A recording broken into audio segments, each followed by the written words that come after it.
So I wanted to explore a truly foreign land. And this truly foreign land is, of course, the 1990s. It is beyond understanding, and I'm sure we'll just go through it. I But love that this, the 1990s have been fetishized by Zoomers at this point. yeah, it's kind of weird. Yeah. Well, it's not weird at all because it was the No, no, world. I mean the fake ones. So, like, do you remember in the 90s where people made their own sweets? I was like, what? Well, no, we didn't. No. It just didn't happen. No, But we bought Mars bars and sweets from like the shops like everyone else. Hmm. But this whole thing is, to start off here, just to celebrate the success of the Fallout TV series, which obviously has no plot faults whatsoever, apparently. And what I'm pointing out here is, of course, that the Fallout TV series is kind of fun because you go to the pre-war world in the TV series, and it allows you to kind of interact with the 50s culture as if it carried on in a strange way. And there's a lot of love for that, and I love that about Fallout. But I was in the office, and Bo was talking, and Bo mentioned that he was talking to someone and reminiscing about the 90s, and then he realized he might as well have been talking about the 70s or something because it's just such a different time period. Well, the 90s are closer to the 70s than they are now, right? Mm. Yeah, I mean, we're closer to 2050 than we are the 90s. So Yeah, And of course, this meme has been around a long time. People have probably seen it. The world you were born in no longer exists because, of course, 2001 happened and then everything kind of went a bit weird. But I mean, just on the no internet front, the world has changed such an unbelievable amount. Yeah. But then you look at the society. Like, you remember when we sat down and we did that series where we were looking at London in the 40s and then the 50s and the 60s and the 70s? It was all pretty much the same thing. Hmm. And then, in the 80s, it changed a little bit. And then the 90s, it was still recognizable. And then the 2000s onwards, it was just gone. Yeah. There just was no London anymore. Well, it seems you can also do a similar thing with just all of 90s society. So this is Historic Vids, which is just a account that posts vids from the past, which now includes the 90s. And it's just people in high school showing off what life was like. And of course, it's, people look happy and healthy yeah, and they're goofing around. this got 34 million views. Yeah. A video of people in the 90s going to high school and goofing off. Which, I mean, that shouldn't happen. That really shouldn't happen. It shouldn't be notable. No. But for some reason, this is really notable. At least everyone enjoyed it. And there's, loads of people talking it here. Of course, there's some aspect of nostalgia. But that doesn't exist for me because this just wasn't my time. But also looking at this, I can see an obvious difference between the modern day. Sorry to interrupt the video, but I just want to let you know that we have a brand new selection of merch on our merch store. These won't be in the store forever, so if you do want them, go and get them now. Thanks very much. And nostalgia is not really the right word because you weren't there. But a recognition that something was better is definitely the case. And I feel like I get the same thing watching the Fallout universe. You see people living in the 50s style, and it's just like, damn, yeah, there's better. Well, they're That's not fine. sort of misanthropic and depressed and miserable, are they? You can tell that their happiness is genuine. Yeah. The culture just also looks super weird. I mean, with the no phones and everything else. But I also just wanted to check in on something that I completely forgot about, but I thought was really funny back from the early 2000s and the 90s, which is kids back in kindergarten were even having fun. So I don't know if you ever heard about this. So the guys who got sent to Afghanistan and Iraq, Yeah. they would get letters from kids in kindergarten who were encouraged to write these to the troops. Right. And they loved them because the kids would just write the most insane things possible. And this is a good example of it, where one soldier just got a message from Jeremy here, who wrote, "I hope you kill a lot of people in the war," and then drew him shooting an Iraqi in the face, which it's just great. I imagine these children probably inspired a few war crimes in their time. I was watching some, because there's a guy who served and now he's grown up. He has a YouTube Yeah. channel talking about this. And he says that him and the boys, they would literally get massively excited when the mail came in. Oh, yeah. And they're not interested in letters from their family or friends. They just wanted the kids' letters. Right. Because they're the funniest thing in the world. Yeah, the kids have drawn like an Apache helicopter going over a school. Just like, go on, do it. White phosphorus? That's for big boys. Come on. Get it on the pun. But there we are. Just a point of, I don't think many of these things can happen anymore. And we can also see just the change. I mean, the change is unprecedented, that difference there. So we can see here, this is a graph of people getting married. So how old are they versus the percentage of them at that age that are married. And basically, it's the same thing for the 40s, 50s, 60s, kind of for the 70s, which is the graph's a little bit delayed per decade. Yeah. But then when you get to the 80s, there's a massive drop. Like, oh, something's gone wrong. But then in 10 years, that drop there I mean, what are we looking at for the 1990s kids here, the millennials? About 30% of them are married, versus if you were an 80s kid, what was that, 45%, 50%? And that's leveled out now. That's not even a growth curve. That's done. They're just not going to get more married. I imagine it's probably even worse in Britain because the notion of about 25% of people being married by 25 in Britain seems weird. That seems really early, doesn't it? I don't know if you've seen those memes that are like average British male at 25 versus American male. And it's just because they're richer than us fundamentally. It's Right, like, hey, he actually has his own house and a car and blah, blah, blah, blah. Mm-hmm. Whereas British male is just like, struggle. So there's that. But yeah, no, I just wanted to appreciate like how vast of a difference things have happened. Because Bo was sitting there talking about the 90s, and there's just things I just didn't even recognize. Like he mentioned the email chains. Yeah. Remember email I chains? do. I didn't They're understand not what that it meant. old. No, but the idea that you would have, at first he mentioned it, I thought he meant it was like a newsletter you subscribe to. Well, I mean, I can see why you would think that. Like, Yeah.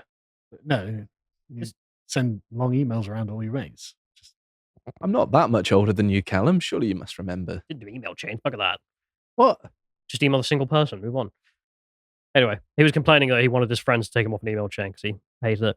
But the one that got me in the feels the most has to be this one.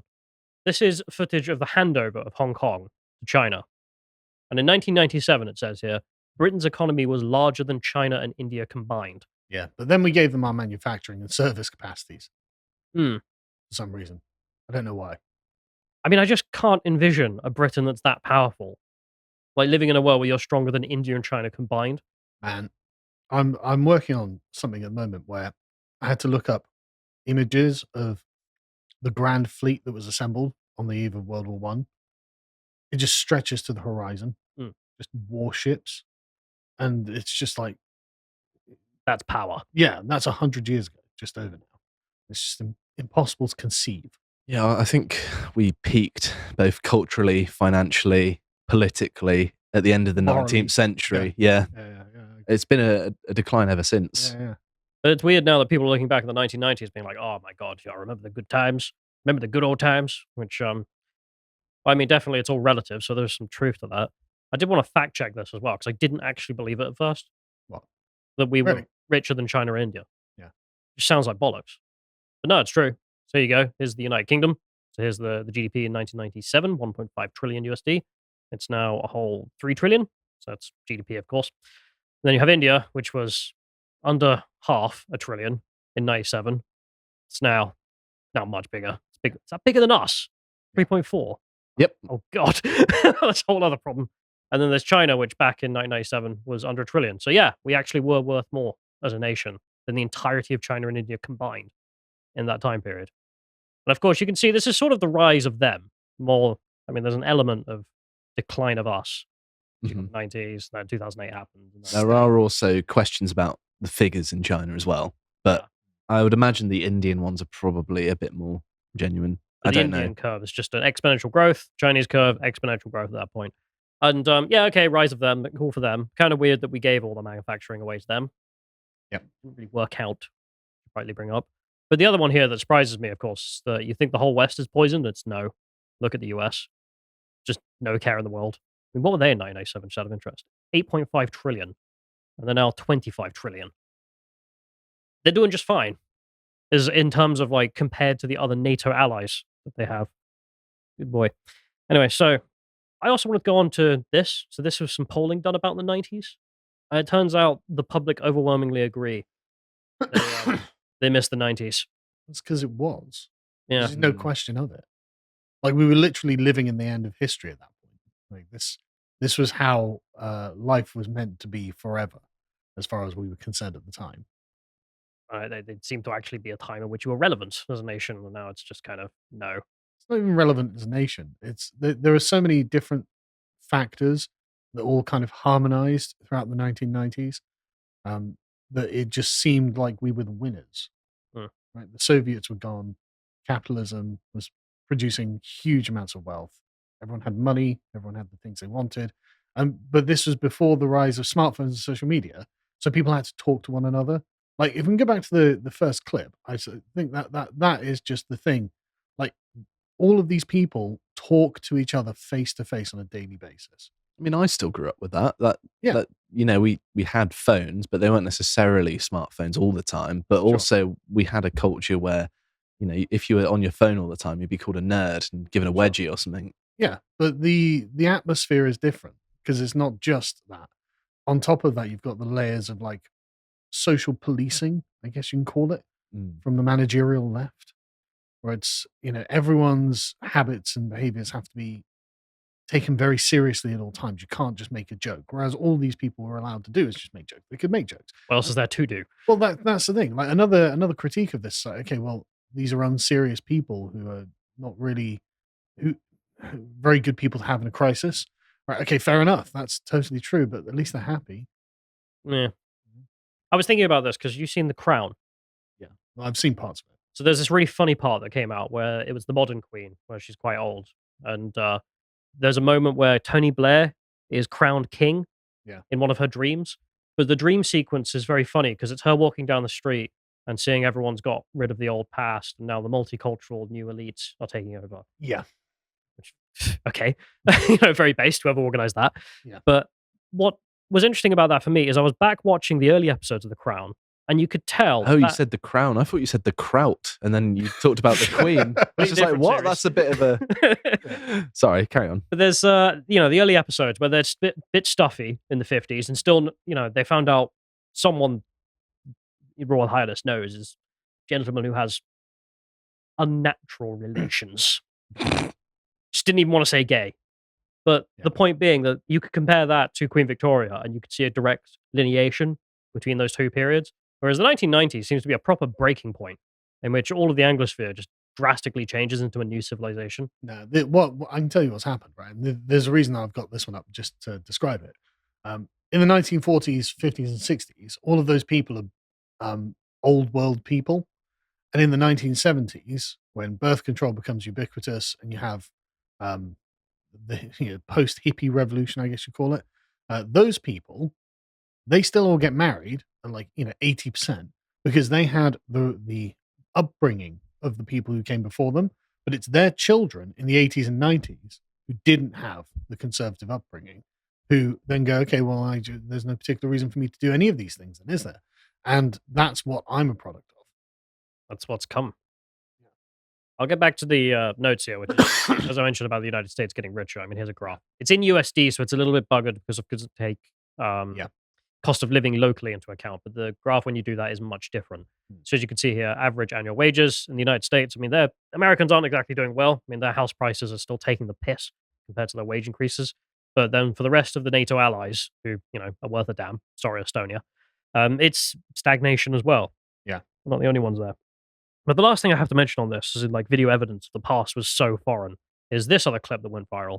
It's people asking Tony Blair, why on earth can they get an appointment so quickly, damn it? No, this is the reverse. Why do I have to have an appointment so quickly? Yeah. Because the complaint is, look, I want the doctor's appointment in a week's time, and he's making me have it in 2 days' time. It's like, yeah, well, this is the thing, Callum, right? You don't understand that, like, when I was a kid, if there was something wrong to you, the doctor would come to your house. Still doesn't sound physically possible to me. You'd call the doctor and be like, yeah, I'll come around tomorrow afternoon or something. Let's have a listen to this, because this is just weird to look at. Putting forward targets on practically everything for timescales. I can't get an appointment with my local GP unless it's made within 48 hours. I can't make it 3 days or 4 days hence. I was told that's because they can meet their target that everybody gets it within 48 hours. Why? Well, I'm absolutely astonished at that. I mean, look, come on, let's be sensible about this. I don't know about this individual case, obviously, but I would be absolutely astonished if you're saying to your GP, I don't need to see you for 4 days, and he's insisting he sees you in 2. The reason... The doctor is asking you to come back in a week. You can't make the appointment in a week because you're only allowed to make it 48 hours beforehand. This is my son's appointment last week.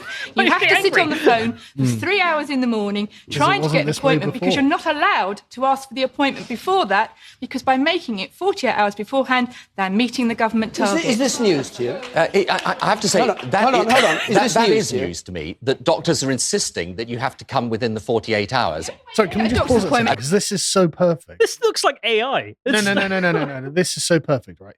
Because what we had before the Tony Blair managerial regime was a country that functioned on need, right? So the people would just get what they wanted as they wanted it, because the doctors were like, yeah, okay, well, I'll book it for 4 days' time or whatever. That's no problem. I don't care, right? But Tony Blair wants numbers on a spreadsheet to look good. He wants to be able to say, look, the numbers, the statistics I have, all of the things are coming in. Look, see, everyone's getting their appointment within 2 days of them booking it, because I set that artificial target just so I could have the numbers on the spreadsheet work out. And turns out that's not actually what everyone wants. Some people are like, well, I'm busy, I've got to plan ahead. And so now I want to book 4 days in advance. And Tony Blair's like, well, I'm shocked that this unintended consequence of me setting an artificial target for the doctors has actually inconvenienced your life. It's like, yeah, that's the problem with this kind of managerial organization. And that's always been the problem, and it always will be the problem. And yet, nothing has been learned. Nothing's been learned. And this would have been 20 years ago. That's 2005 there that we're looking at. Which I just can't get over how people are complaining, though, with that. So it's just, again, getting back to Fallout, when you look at the old world and then you cut back to the guys living in the wasteland, you're just saying, yeah, would be. Because prior to Tony Blair, we had all of these problems solved. Yeah, and then something happened. Well, yeah. I have my certain guess about some of these. I mean, we talk a lot about how, of course, mass migration destroyed everything. That should have been a different link. I plugged it up. Oh well, I'll just show you this instead, of course, because since the 90s, mass immigration, ridiculous, literally don't keep up with demand. So of course, something happened in 1997 that can't find, still yet to be found. But this culminates in just a whole host of problems, of course. But I'll end it off with probably the biggest cultural shift that's happened in England, which is the complete breakdown of law and order, or the care of logic, or even sense. And it perfectly is encapsulated in that event you were referencing earlier, which is the openly Jewish man. The criminal extravagance, as we have discovered. People who don't know, this is Anti-Semitism Watch, and Campaign Against Anti-Semitism. They get funded to go and fight anti-Semitism in London. That's their job. They're an advocacy group, whatever, right? So they went down to the Palestinian protests to film them and see what's there. And the police stopped him and said, "You are openly Jewish. You look like a Jew." Yes. Met Police 2024. The kipper is a bit of a giveaway. Yeah, it is. That's true. So he says, "I'm worried your presence will cause a breach of the peace. Your existence as a Jewish man will cause a breach of the peace." You got to understand, these guys, they see one Jew, they're going to go mad. Like, what is, why are you supporting these guys? Yes. He then says, "You're antagonizing them by being here, by being Jewish.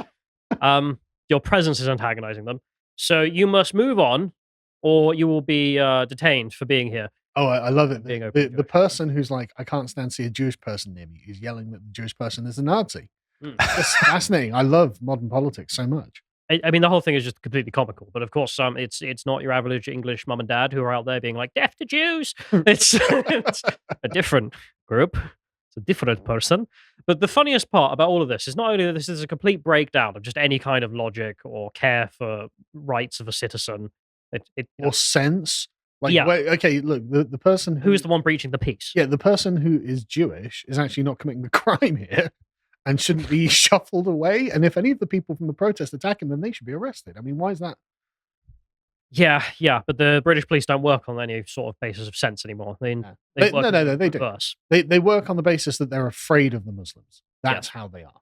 But the most interesting part is they put out an apology tweet when this happened and went viral. And the apology tweet is fascinating.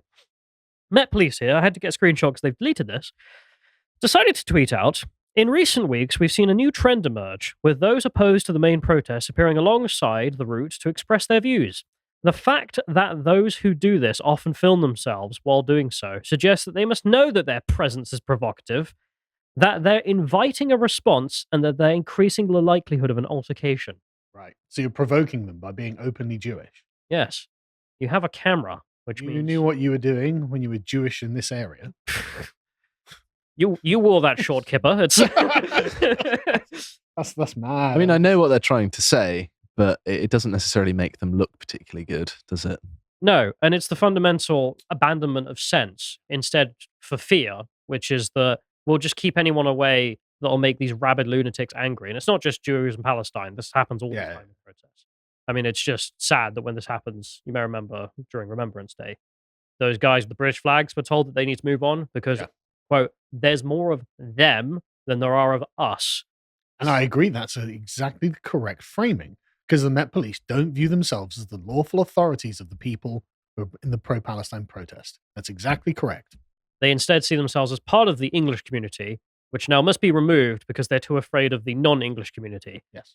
And the same thing's playing out here, where they, for some reason, decided to default the Jews as part of the oppressor class, which makes sense, I guess, for the secular. Well, it's because the Jews are following the laws. Yes. It's who will give consent to be governed and who will not give consent to be governed. And they only govern by consent. So the people who are going to be a rabid mob who, I don't know, attack a Jewish person for being Jewish, they don't give consent to be governed. And therefore the Met Police are just like, well, hey, bro, what can I do? It's kind of the moral of the Melian dialogues, isn't it? I don't want to say them because it's going to make it sound like I'm advocating for it. But it's ultimately that violence means that you can do what you want. Apparently, according to the Met Police, yeah. Yes. But they issued a follow-up statement because they deleted that one. In which they that one sounded bad. Okay, yeah. How's this one sound better? Well, they just write, being Jewish is not a provocation. Oh, Jewish Londoners should feel safe in this city. Well, no one feels safe in London, do they? Let's be honest. It's not, it's not discrimination because everyone is in danger. But the thing is, and I hate to be like, yeah, well, what if it was the other way? Well, if it was the other way, I would be like, well, okay, just because someone looks like a Muslim doesn't mean they shouldn't be able to go to, and speak to people who are protesting about, say, if they're pro-Israel protesters. And this guy was like, look, you're openly a Muslim, Abdullah. You can't go because they'll see your beard and they'll attack you. And you're in fact provoking these Israelis or these Jews. I'd be like, no, that's not an acceptable way to do things. But sorry. But the point of bringing up this whole thing in the middle of a nostalgia fest is it didn't used to be like this. We didn't used to have to talk about these issues all the time. My God. Yeah, it's just on so many fronts. The police didn't used to act like this. These issues were never a thing here. Just no one had to care about them to any significance. It was like some minor group would argue about this and be like, I don't care. We left that place ages ago.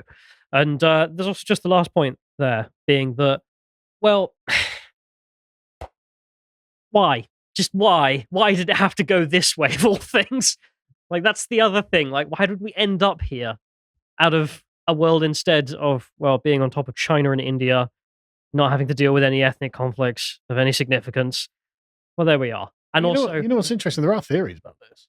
Well, there's also the other thing of post-war, right? Jews get this privileged position in society and the globe because everyone's kind of feeling bad about the Holocaust. Consideration, yeah. Yeah, a lot of consideration given. I do not think the police of the 90s would have been like, well, you are openly Jewish. No. Definitely wouldn't have been. Sounds like a Python skit, doesn't it? Yeah. Yeah. So that I feel like the proper civilizational shift definitely took place in these decades. And now we're in a completely different one. And I feel like this event encapsulates that perfectly, if nothing else. If you appreciated that episode from the podcast of the Lotus Eaters, you can go to lotuseaters.com to get access to all the premium content that's on the site, such as Lads Hour, this episode on Inner Monologues. If you'd like to find out what else is being put out, you can follow it on Twitter at lotuseaters_com on Twitter. Thank you and goodbye.